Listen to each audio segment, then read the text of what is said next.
पंढरपूर म्हणजे पंढरगे म्हणजेच पांडुरंग. नमस्कार मंडळी, आज ऐकूयात विठ्ठलाची गोष्ट. बऱ्याच इतिहासकारांनी विठ्ठलावर बरंच काही लिहून ठेवलेलं आहे.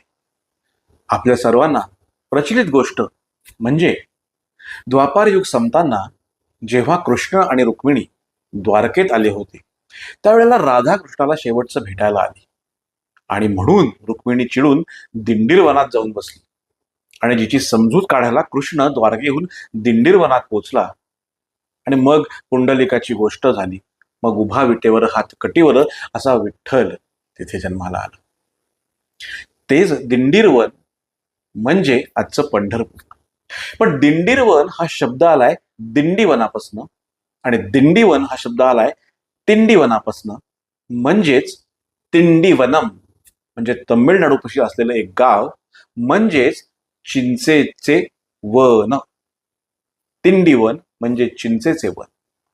तमिळनाडूमध्ये जसं तिंडीवन आहे किंवा त्यावेळेलाही होतं, तसंच पंढरगे नावाचं गाव महाराष्ट्र आणि कर्नाटकाच्या सीमेवरती होतं.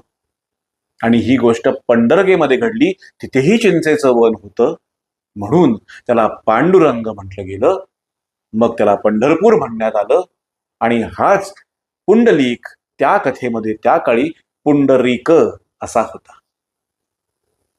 काही काही इतिहासकारांच्या मते उभा विटेवर म्हणून विठ्ठल असं नाव आलं.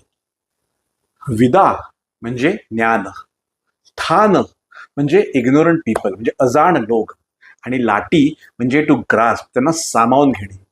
आपल्या ज्ञानाने अजाण लोकांना जो सामावून घेतो, विदा, थान आणि लाट म्हणून विठाल असं सुद्धा त्याला नाव दिलं गेलं होतं.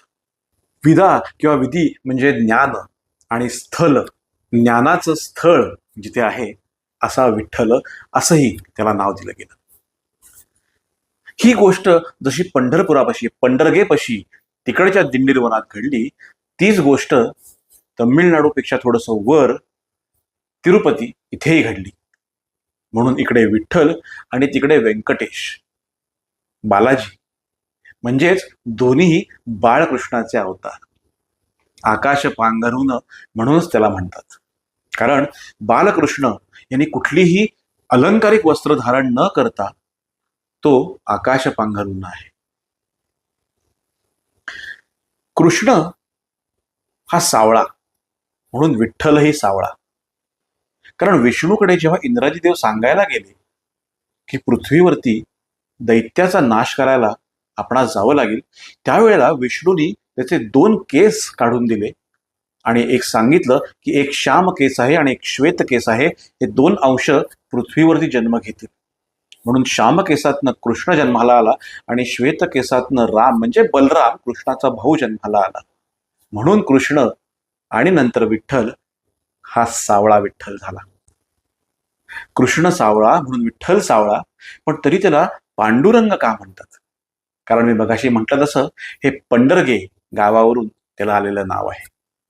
आणि विठ्ठलाची रुसलेली रुक्मिणी, तशीच व्यंकटेशाची रुसलेली रुक्मिणी म्हणजे कोल्हापूरची अंबाबाई, असंही इतिहासकारांनी लिहून ठेवलेलं आहे.